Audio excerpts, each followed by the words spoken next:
سه مورد رو ندونی هزینه میلیونی رو دوشت میفته.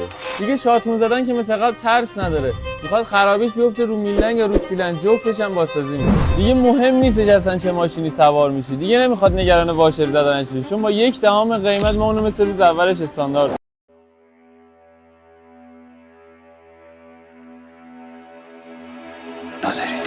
با تو چه شبا